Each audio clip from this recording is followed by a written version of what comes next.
Dear friends, dear colleagues here in the room,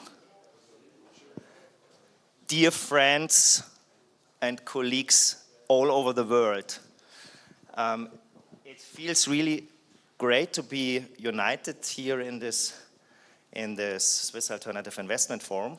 So, very warm welcome to all of you. And my name is Alexander Lindemann. As you probably know, I'm your host and moderator today, and will guide you a little bit through the conference. I have founded this association in 2013 with fellow members to give the Capital Market Forum a voice. We felt it is important to understand that a lot of people are actually living from the financial markets, and it's really an important institution to finance new enterprises, to finance projects, to finance jobs.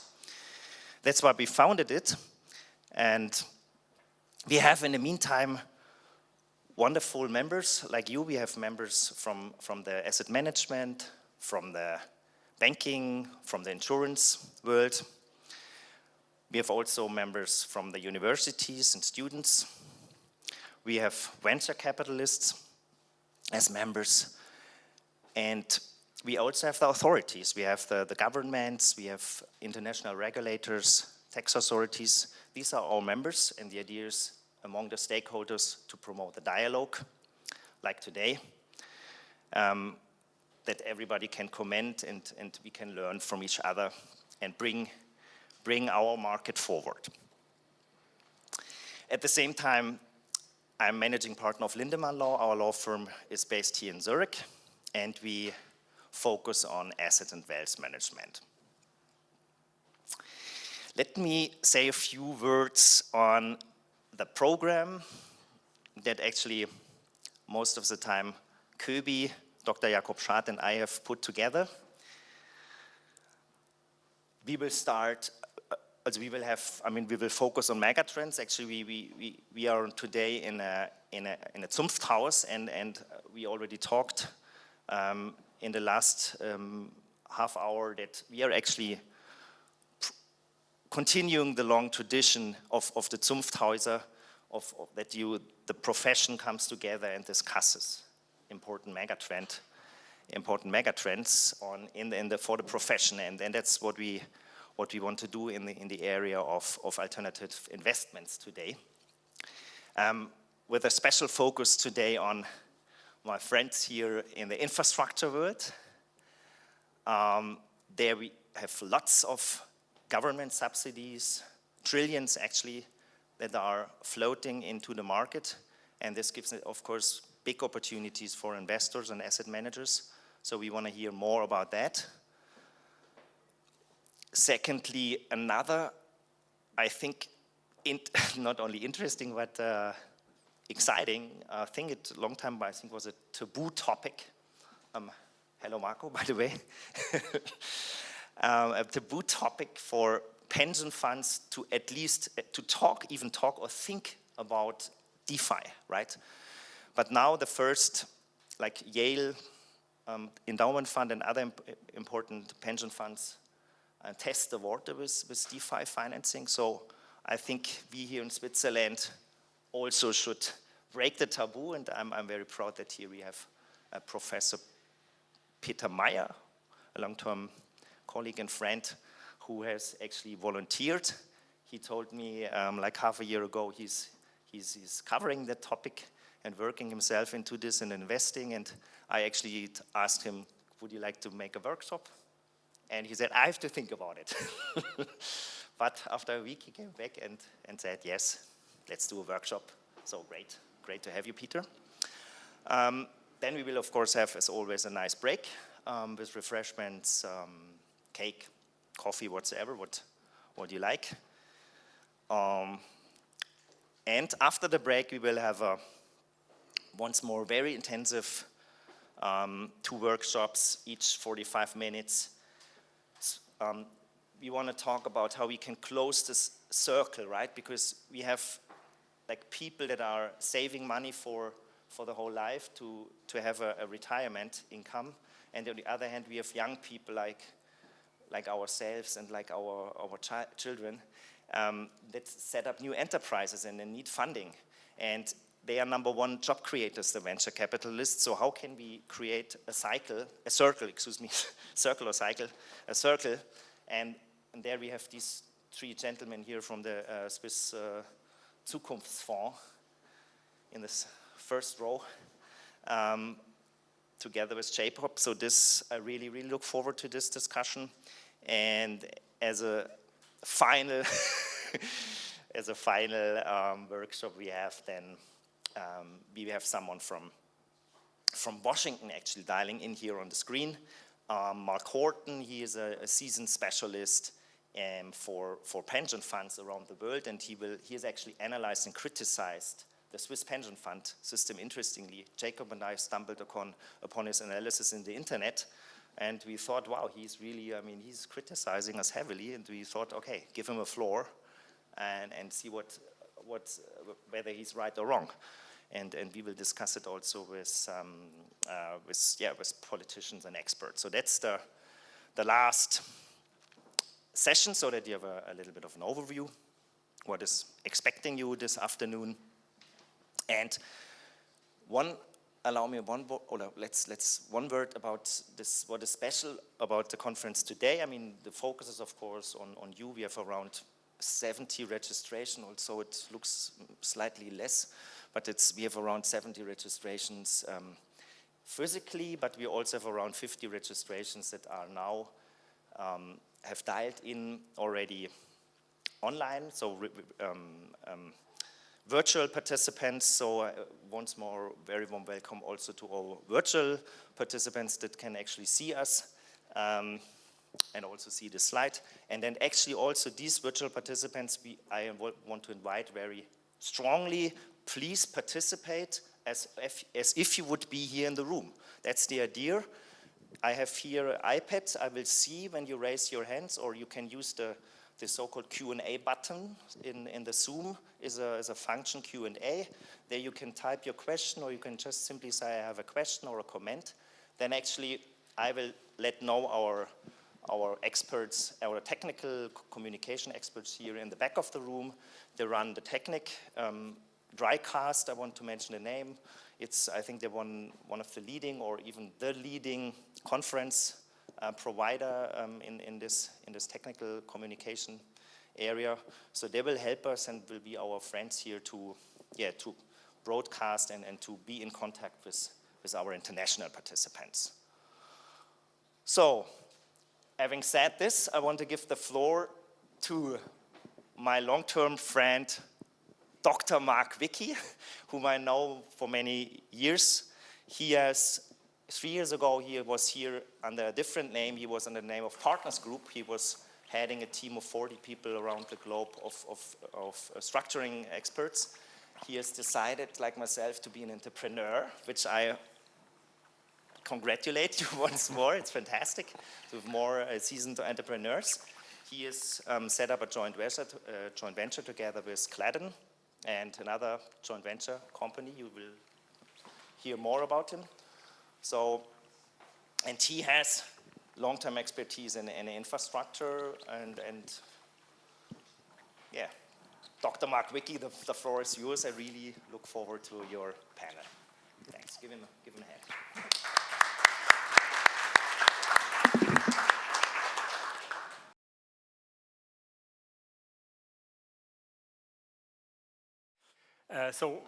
I'm glad I don't have to do my introduction myself, so since you already did that, perfect. So I'm actually very happy to be here, and we would like to present you this interesting topic with a very long and complicated name called Infrastructure Development as a Key Policy Measure for Economic Recovery in a Post-Pandemic World. Good. For our presentation, which we will combine with a short panel, I'm really glad to introduce to you two specialists in the field of infrastructure project financing, which is Cledan. and Cledan, Mandri, Perrott, I will introduce you just in a bit, and Christophe Dehout. I think we should be able to see Christophe now on the screen. He probably can already hear us. Oh, very good. Fantastic, yes. Good. So I need to make sure that. Hi, Christophe. Comment ça va? Am I huge? So Christophe is dialed in directly from the capital of the European Union capital, from Brussels, right? From the heart of the European Union capital. Exactly. So this picture at the least is very misleading, I would say. But so this is still outside. It's considered to be outside of the European Union, even though if you go south of the mountain, you may argue it's Italy. Okay, then it's back in your territory. But the jokes aside, Christophe. So Christophe Dehout studied in Brussels and in Fontainebleau and has more than 30 years experience in banking and the energy sector. Christophe is a senior financial engineering manager in CINEA. He will talk about that. That's the Climate Infrastructure Environment Executive Agency of the European Commission, where he's working on the implementation of an innovation fund. Christophe combines both the knowledge of the private and public sectors in the financing of energy and renewables projects. He held a number of senior positions in international finance in Europe and Canada. He was also head of corporate finance at Engie in Paris, a large French utility. Welcome, Christophe. And Cledan, Dr. Cledan Mandri Perrott is an infrastructure professional with more than 24 years experience and a partner in SFP Infrastructure Partners. Cledan has worked on both the public and private side of the infrastructure asset class. At the World Bank, he was instrumental in leading the efforts to convince international financial regulators to establish infrastructure as a proper asset class. Prior to that, he worked with many developers in the energy, transport, and water sectors, and also ran a sizable water company in the Americas. We are pleased to have both of you, Christophe and Cledan, with us, and you will shed light on the European Commission's push on infrastructure projects and how infrastructure as a class can provide investors with appropriate risk-return alternatives and also a certain protection against inflationary tendencies we are currently seeing in the market. So with that, I think, Christophe, the floor is yours. Thank you, Marc. Good afternoon, everyone. I'm happy to be with you virtually. Luckily, I'm stuck here in Brussels because I got tested positive this morning. So, fortunately for you, I'm not there with you in Zurich, although I would really have liked to. I will give you a few slides of introduction about the money which is mobilized by the European Union, and certainly after the COVID outbreak. Sorry, I mean, if I do repeat some things, I mean, for the ones in the room or in the chat who are familiar with our instruments, I would just like also to say that I work in what we call an executive agency, which means that we execute the decisions taken by the European Commission in implementing the programs. We don't deal with the policy. We give feedback to the different Directions Générales, to the DGs, about the different programs to improve these programs, but we don't make the decisions about the programs. Now, a few words on what has been actually put together and on the role of CINEA. First, let's talk about Next Generation EU.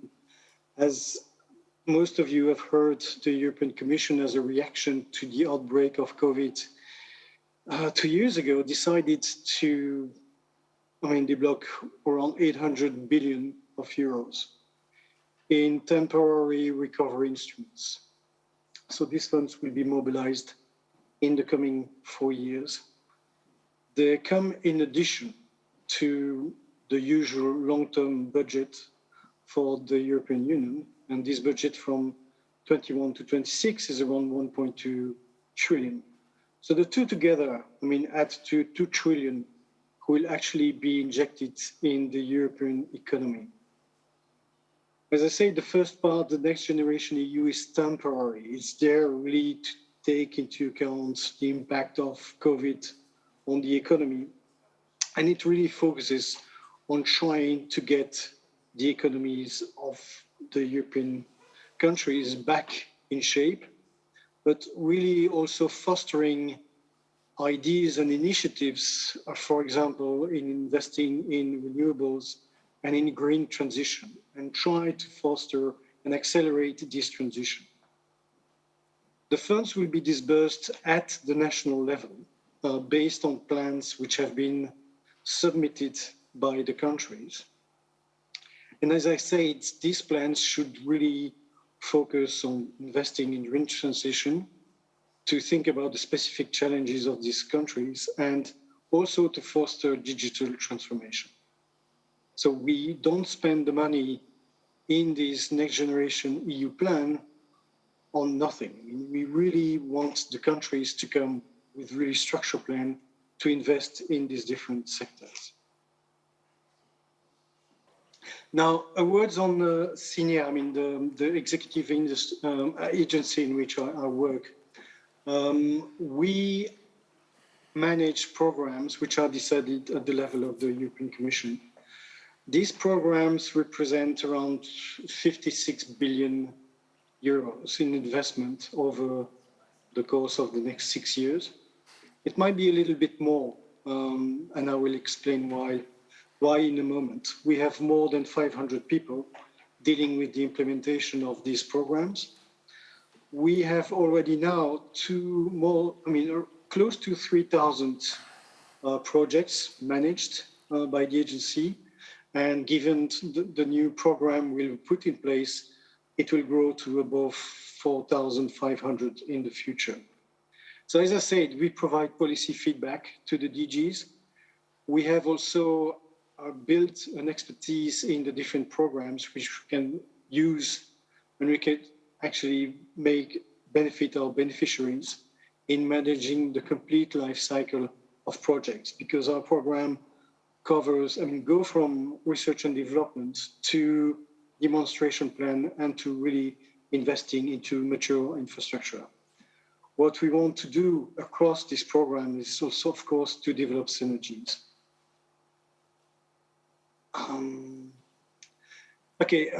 In a nutshell, these are the 7 programs we manage in the agency. The biggest one, and which deals really with infrastructure, as was said, is what we call the Connecting Europe facility. This program of 33 billion euros for the next 6 years mainly invest in transport and in energy infrastructure to try to debottleneck the networks where we see issues, to try to renew this infrastructure. One of the last projects which was chosen, I think less than 12 months ago, in CEF, Connecting Europe Facility Energy, for example, was an investment of 700 million in the connection of the power grids in the Baltic countries. It's quite substantial, and this amount is really there to make sure that the states, the countries invest into this grid and this transmission. That's for Connecting Europe. I will talk about the innovation funds in a moment. We also manage, as I said, research and development, and this is mainly covered by Horizon Europe. We also manage the LIFE program, which mainly deals with green energy transition and the environment. We manage the renewable energy financing mechanism, and also something new which has been developed by the European Commission, which is called the Just Transmission Mechanism, to make sure that the countries which need to move from classic thermal power generation, for example, move smoothly to the new renewable capacity. And Poland is one of the best examples. We also received, because the agency, got merged last year with other agencies, we also have the Maritime Fisheries and Aquaculture Fund, which deals with the respect and try to rebuild the maritime culture. Now, on the Innovation Fund, on which I work more specifically within the agency, It was decided in 2019, and it's financed using the ETS, using the CO2 certificates. The size of the fund was decided with a CO2 price of 25. So we started with a fund of 10 billion. Now, with CO2 prices above 80 euro per ton, we have more than 30 billion available to invest into 4 main sectors. The first one is renewable energy. Second is on carbon capture, use and storage. The third is in energy-intensive industries, and it's really a big one. And the last is in energy storage. The Innovation Fund actually studies files. We have received last year more than 500 applications. And we select several files to actually provide grants to these projects. The main aim of the grant is to de-risk this project and make sure that they will get implemented by actually trying to boost the return. So we look at what's the return of these projects before the grant and then after the grant. And ideally, with the grant, the internal return of this project should be above the project WACC. What we see also in many of the applications, and it's also one of the purpose of the grants, and most of the grant programs of the Commission is, we want to make sure first that these projects get implemented to contribute, and in the case of the Innovation Fund, it's really to contribute to the decarbonization and the reduction of greenhouse gas emissions. But by giving grants, we want to make sure that we also mobilize private funds, that the private sector comes and actually finances these projects. What we see is that, of course, the big players most of the time finance these projects by themselves. But fortunately, we've seen many projects coming with the private sector, with venture capital, with private equity, taking the risks with them, because the grant is there to de-risk the project, to add free capital, actually, and increases substantially the return.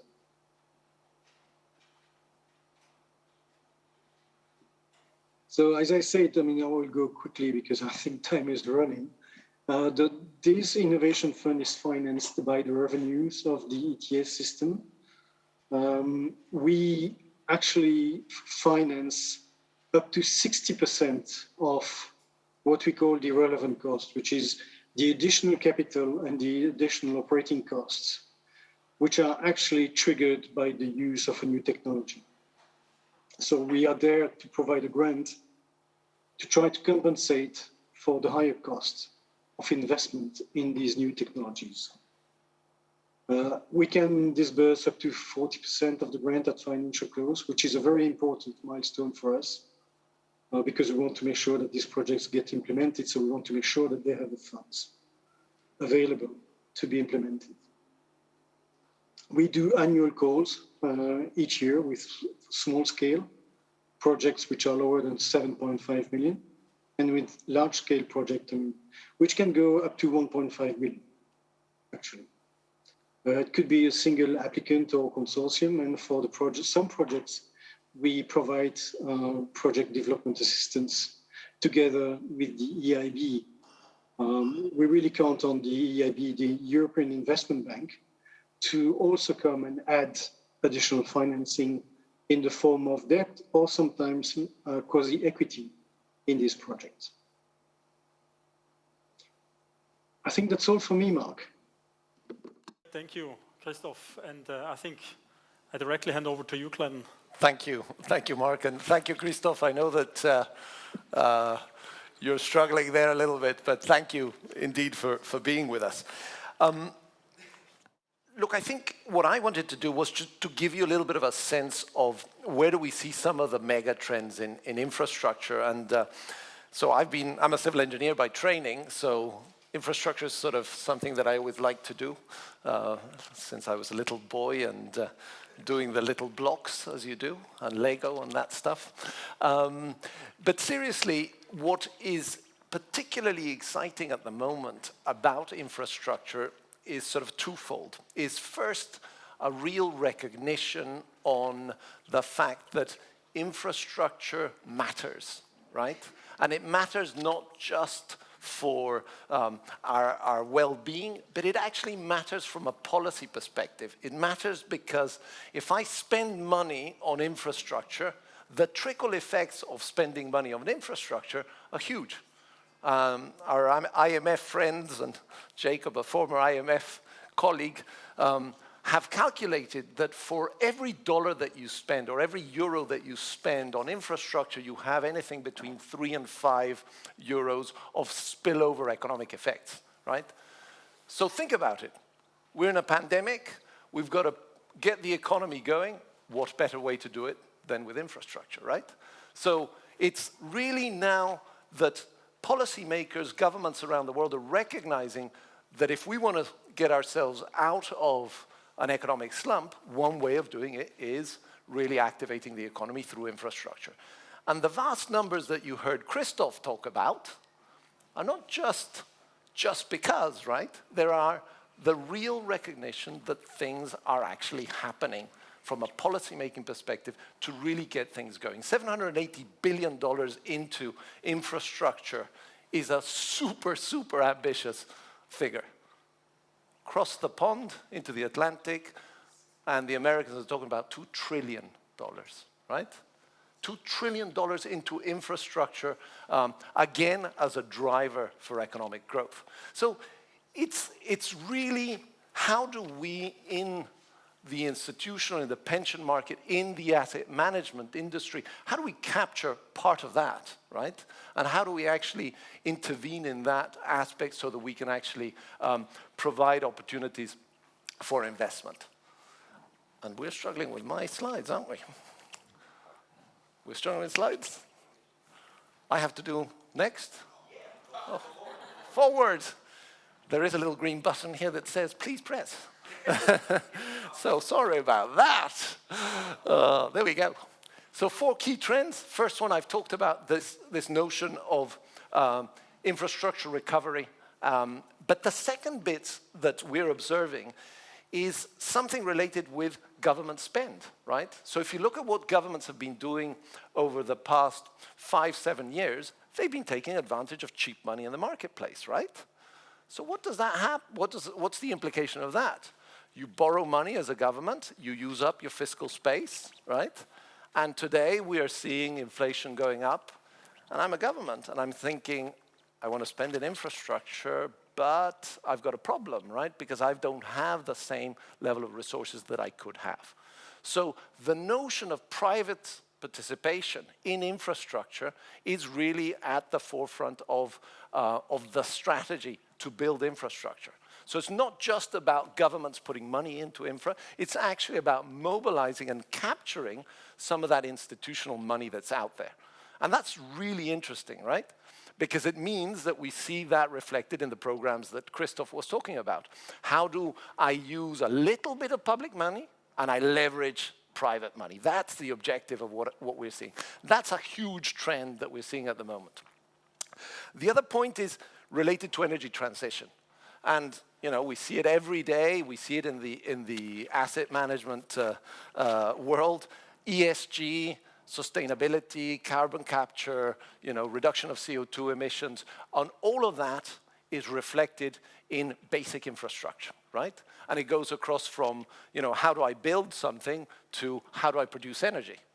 And as much as we all love to think about having nice little windmills everywhere, and that we can sort of serve all our energy needs just from that, the reality is that we can't, right? We've got to transition that energy process, right?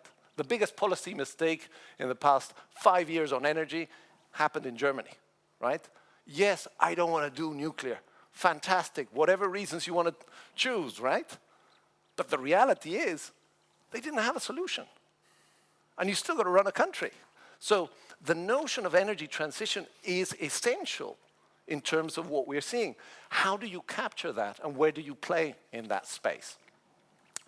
And the sort of last one, sort of from our perspective and thinking about it, is if you think about what's happened over the pandemic, we've all been working from home, There's been a little bit of an exodus from cities. And what does that mean in terms of urbanization? It means that people have moved away, and the secondary cities or the secondary towns, those sort of subnational areas, are needing infrastructure. So, you know, I come from a little village in Wales, and, you know, we all need good electricity, we need water, we need wastewater, and many people are moving out. So there is a re-emphasis on basic core infrastructure, not just to serve the megacities, right? And that's an important trend that we're seeing out there, and something that's being reflected very much by the European Commission in terms of making sure that those secondary cities actually are working and working well. And that fits very nicely with this whole dialogue of saying, well, transportation and mobility and so on. And within all of these sectors, what we see is a sort of common thread, which is the notion of digitization, right? I mean, if you think about core infrastructure, never would you have thought that having internet is a core service. But today it is, right? It's not just about sort of streaming Netflix or whatever. It really is about being able to work, right? And the impact of that connectivity is essential, right? And that's sort of the other bit that we're seeing as a big, big trend. And again, I'm not talking about doing infrastructure in a big city and ensuring that the city has all of the connectivity. That's going to happen naturally, right?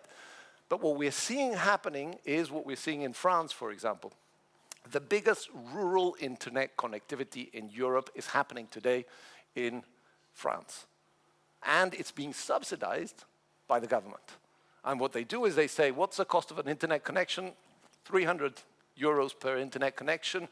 Government will pay 150 euros per connection once it's done, right? And it's all private implementation. So you're seeing these sort of trends reflecting in investable opportunities out there in Europe and across Europe. And in the US, well, I mean, now that Trump is not in office, what are we seeing? We're seeing something called the Environmental Protection Agency that's always been there, right, suddenly has teeth again. So wastewater, right, which was usually the thing that over the past 4 years never got monitored, suddenly is a big deal. And it's a big deal because you've got water, surface water that's being contaminated, and there is a huge basic recognition of making sure that you've got those basic resources resolved. So a couple of points here on infrastructure that I think makes it sort of attractive to investors. And these are obvious things, right? But just sort of to reflect a little bit on them. I mean, if you think about it, what traditional infrastructure allows you to do is to have a revenue stream that is pretty much isolated against inflation, right? Why? Because under the schemes that you're producing, that you've got a pass-through of any costs that you have with respect to operations and maintenance.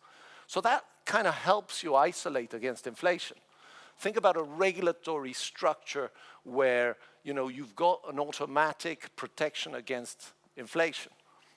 So the idea of infrastructure protecting you against sort of and acting as a natural hedge against inflation is there, and it's intrinsic in the business. If I were doing private equity and I'm selling a widget, right, I'm subject to the vagaries of the market. Will the market accept an additional price?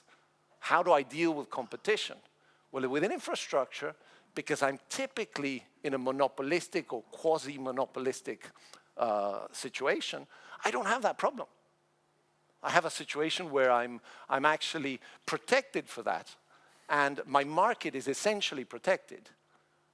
Of course, depends what bit of infrastructure you're talking about, and there is competition in infrastructure, but that's part of what makes it attractive, or one of the factors that makes it attractive. The other thing that we talked about, right, is this notion of being essential. Is it an essential service? Is internet an essential service? You can argue, right? But water is most definitely an essential service, right? We cannot argue about that. We cannot argue that electricity is not an essential service, right? So the notion of having then an investable opportunity that is an essential service makes sense, right? So there are a number of characteristics there that are attractive if you are an institutional investor, if you're a pension fund, and you're looking at these things. Now, the other thing that's interesting is this notion of a conservative capital structure. If I'm an investor and I'm looking at the risk that I've got in an asset, what I want to understand is how levered is that asset? Is there a lot of debt? And if I'm taking a lot of debt, am I going to be subject at one point to not being able to pay or not being able to service that debt because the cost of capital is going up? And one of the challenges, by the way, that we're going to see in the private equity market is those entities that are highly levered are going to have to rethink their whole capital stack. And that's interesting, right? And we're seeing at the moment the beginnings of that movement. The fact that last week the valuations in the stock markets came down are an absolute representation that there is a recognition that assets are overvalued.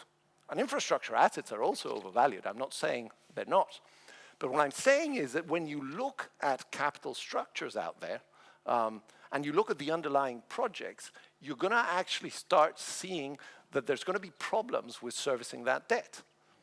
Now, in infrastructure, you do take debt, but you don't lever as much. And if you do a project finance type capital structure, you typically are always having a 30 to 70 ratio, a 30% equity, a 70% debt ratio. So that gives you that flexibility or that protection. If you're doing a PE deal, and if you can get it financed for 90%, hey, go for it, right? And people do it. But the intrinsic characteristics of infrastructure don't allow for that, right? Typically, of course, there's always exceptions, and we can have the chat about the exceptions, right? But where do we see some of the sort of the big things? And I think sort of if you're thinking about infrastructure, how to look at it slightly differently from what you're hearing out there in the marketplace. And I think there's a number of things. If you look at core infrastructure, and by the way, core infrastructure is now sort of a big deal in the sense that if you look at some of the big GPs out there that are raising big amounts of money, you know, GIP raised $20 billion of money into infrastructure. They have a core strategy, right? And core means simple stuff like energy, transport, logistics, ICT communications, utilities, right? That's your sort of traditional core infrastructure. What you've got to be careful is really to understand what are the trends in those sectors, right? So think about renewable energy. Again, everybody wants to be in renewable energy. It's the fantastic photo to have on your annual reports, and you can say to all your shareholders, look, we're really good, and we're green, and we're fantastic, right? But the reality is that renewable energy today in Europe is a highly, highly commoditized business. There is no money to be made in that. The only way to make money in renewable energy generation today is to take more risk. There are no longer feed-in tariffs that are provided. So that revenue certainty that you're accustomed to in a renewable energy generation project doesn't exist. So ask the project finance banks in Europe, how much would you lend me against a renewable energy project? And they say to you, well, you put 50% equity and I'll put in 50% debt. But the days of giving you 70% debt on a project of renewable energy, gone. So as an investor or as an asset manager, where do you have to be? Well, you have to be in the ancillary bits of renewable energy, in the transitional bits, right? Battery storage, balancing of the network, those sort of things, right? The other bits that are not sort of the supposedly cool and trendy things, right? So the point, the message here is for each one of these sectors, you have sort of the headline things that you see, and then the underlying stuff, which is what you don't see and where you have to think about where is the real risk, right? So again, I'm not saying that renewable energy is not a good investment, but I'm saying you've got to be careful about how you look at it. And you could do the same thing with each one of these sectors, right? And if you identify what the sectors are. So for us, we sort of see, look, anything related to renewable energy that is ancillary makes sense. In terms of transport, everything that is supply, logistics, that sort of stuff also makes sense, right? But would I go and buy an asset where I take full demand risk, like an airport? Bit of a problem if I own airport assets today, right? So I don't want to be the owner of Heathrow Airport with a reduction in passenger numbers that we've seen over the past few years. So that's the point here, is sort of look at the underlying risk and then identify what sort of investment strategy you can develop.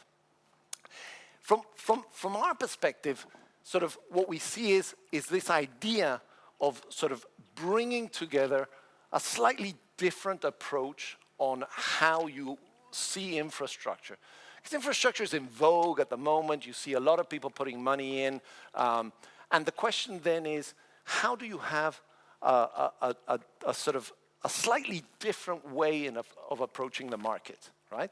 And of course, infrastructure requires big numbers. But that's the headline. Under that headline of big numbers, there are little numbers in the sense that you need to do infrastructure at the subnational level. You need to do the smaller stuff that is also accretive, right? And that's a little bit of the idea of what we are seeing in terms of these megatrends. With that, Marc, I'll pass it back to you. Thank you, Cledan, for this presentation of how you see the infrastructure market. But with that, I would actually like to get back to you, Christophe. Maybe we can have him back on the screen. So, Christophe, I was actually, you know, very amazed to hear. Well, I knew the numbers, but just the sheer amounts that not only from the European Union but also from other governments will go into infrastructure. You know what that actually means in terms of how this money is deployed. You cannot just spend 780 billion immediately in infrastructure. So you need to identify projects that are viable and interesting enough so that projects that can actually achieve the benefit on the economies, right?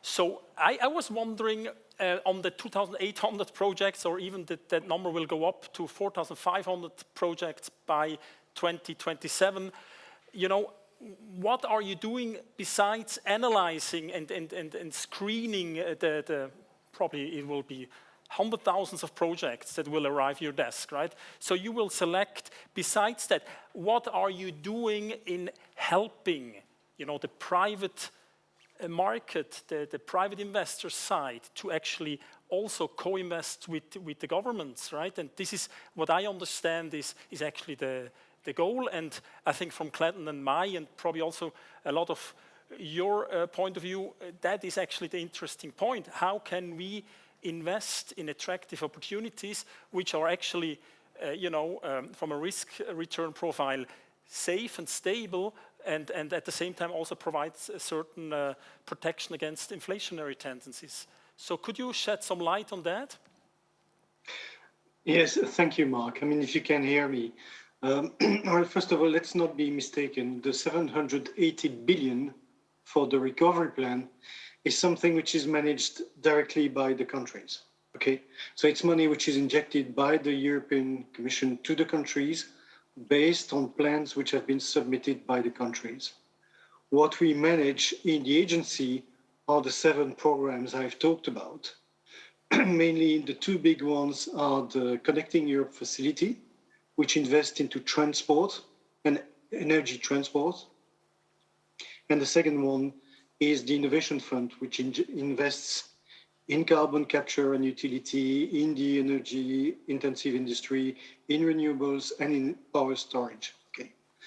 Well, as I said, what we try really to do is to de-risk these projects by injecting funds which actually help the investment decision by private investors. At least that's what we hope.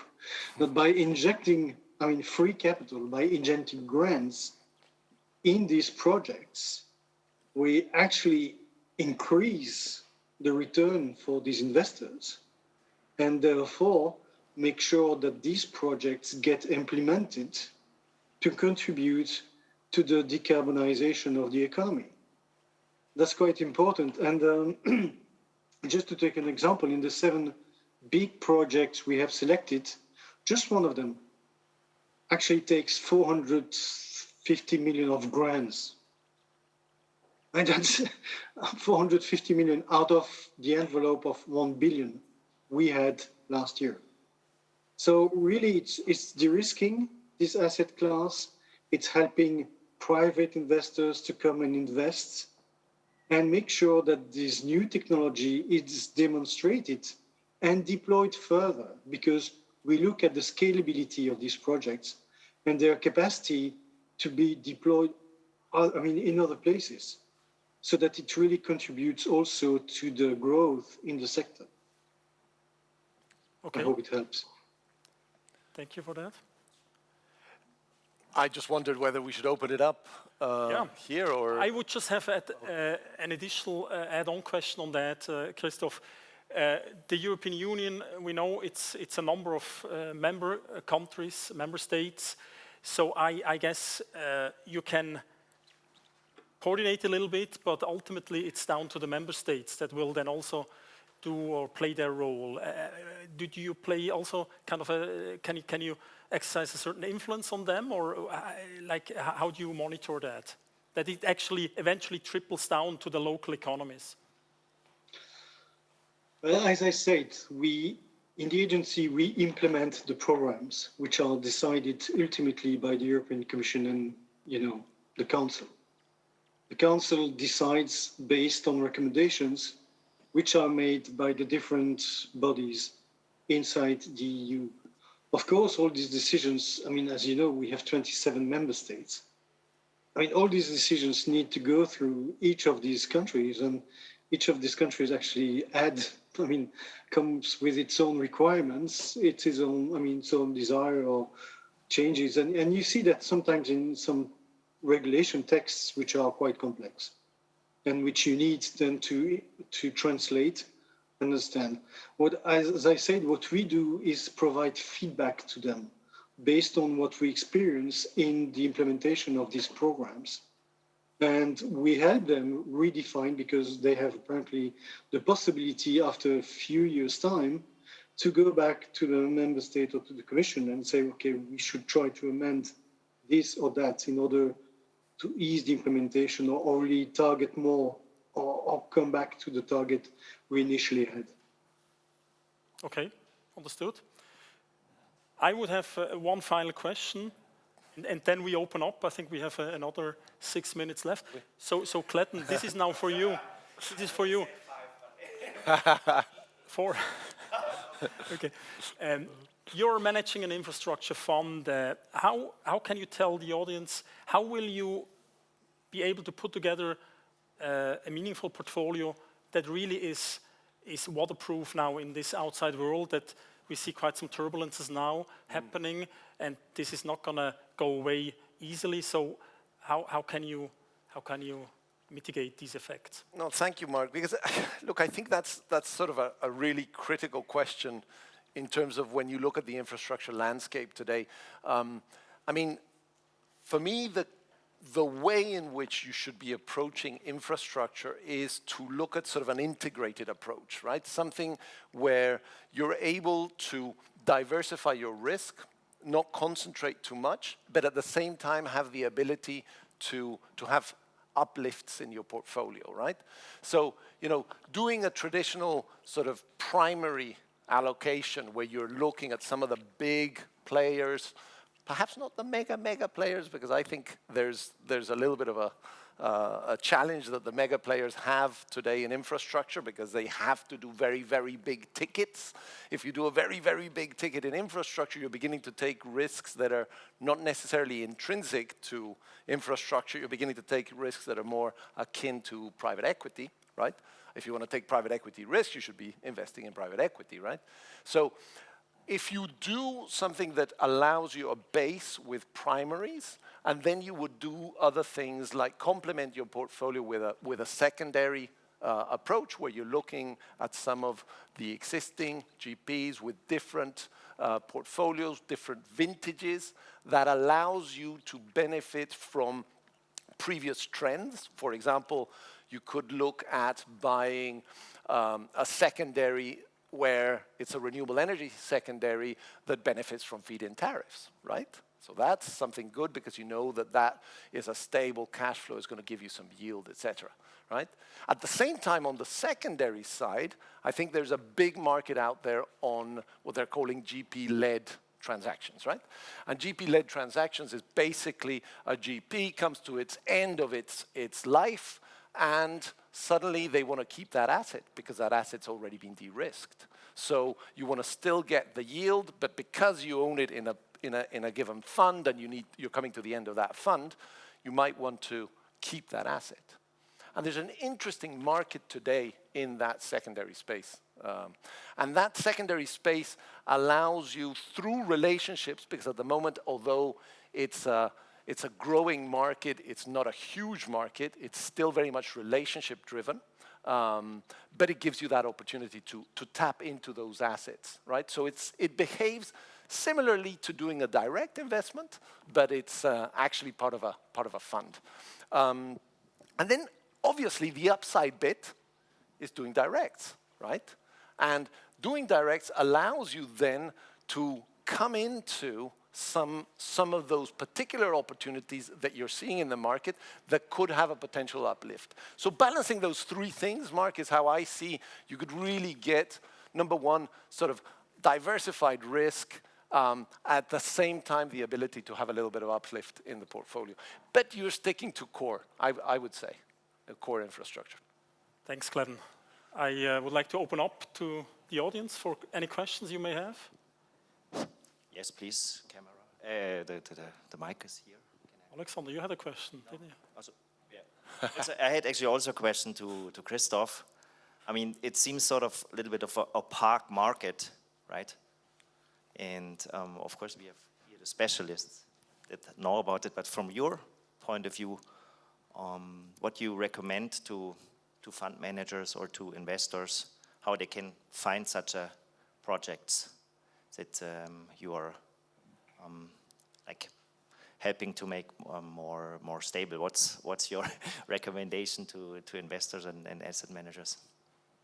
Well, based on contacts I've had in my previous life with a Dutch pension fund, one of the biggest ones, this pension fund had a small team of 10, 15 people, completely dedicated to investing in projects. These guys had the knowledge, they had the experience. So it really depends on your appetite for diversification. Of course, it depends on your size, it depends on your governance. But they had the know-how. And of course, they didn't really come during the construction period, because construction risk was not something they were ready to take. They came later during operation or for a more diversified portfolio. So it's a question of knowledge, of course, choice of return, size really matters, and diversification across, I would say, a larger portfolio of different kind of projects. But they did that.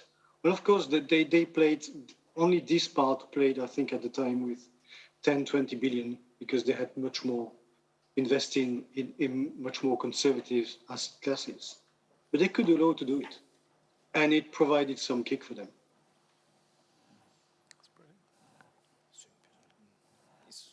Is there any question from the audience in the room? And also, are there questions from our audience that are joining us digitally.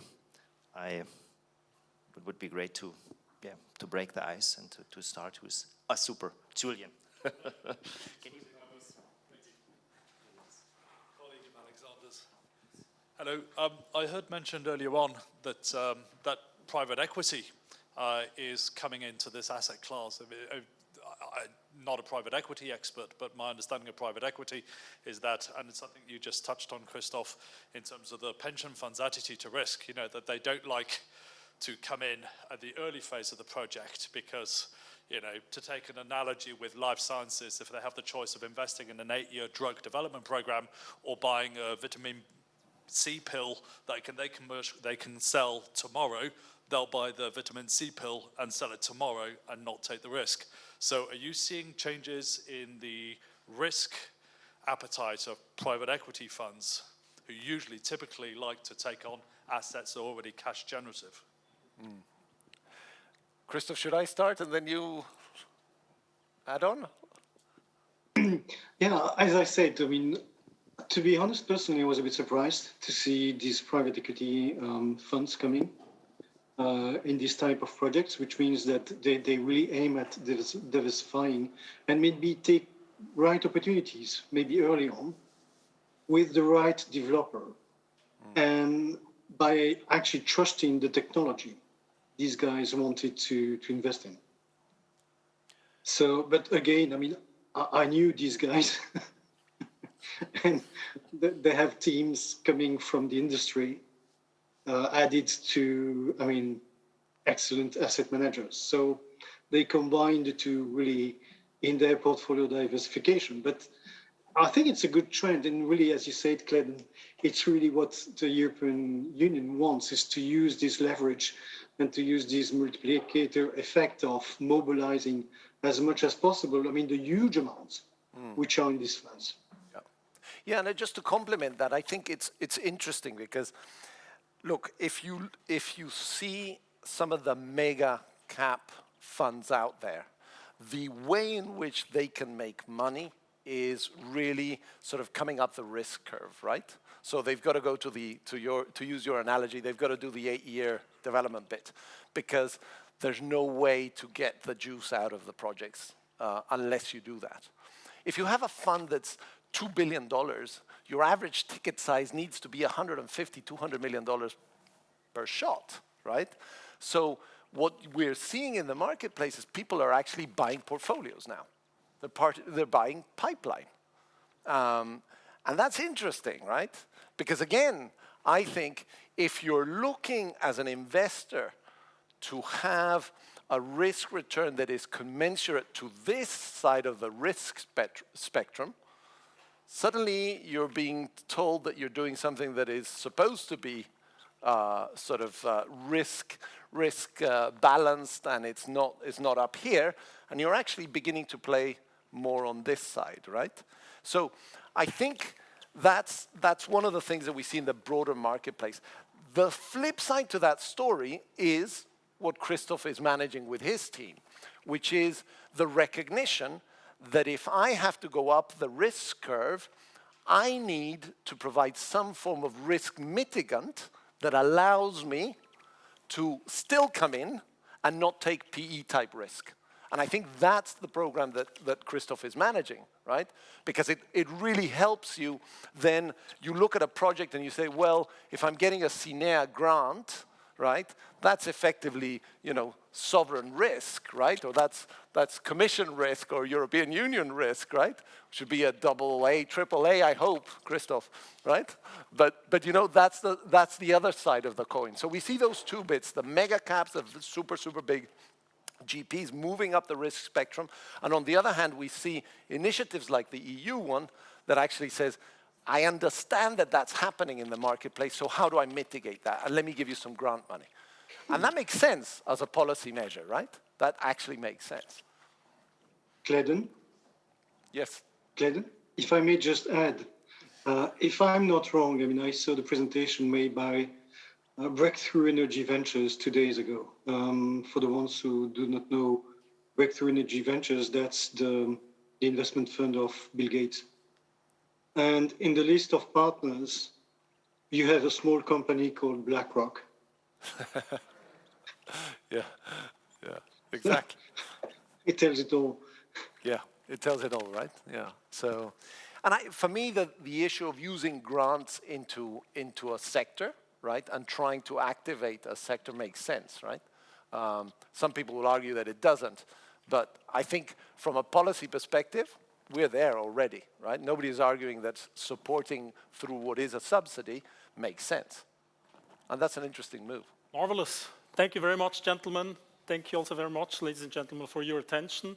I think it's an interesting topic. Hope some of you will be in touch. And with that, I want to Mark, I think it's not an interesting topic. It's a mega interesting topic, and I think all of us will have the opportunity to talk to you as super experts in this area, and also talk about your new fund in the break. So please take this opportunity. And, apologies for exceeding the time. No, you don't exceed the time. Actually, you started a little bit late due to my introduction. I think this was marvelous, as you said. It was brilliant, and thanks a lot. Thank you. Give him a hand, I think. Give you a hand.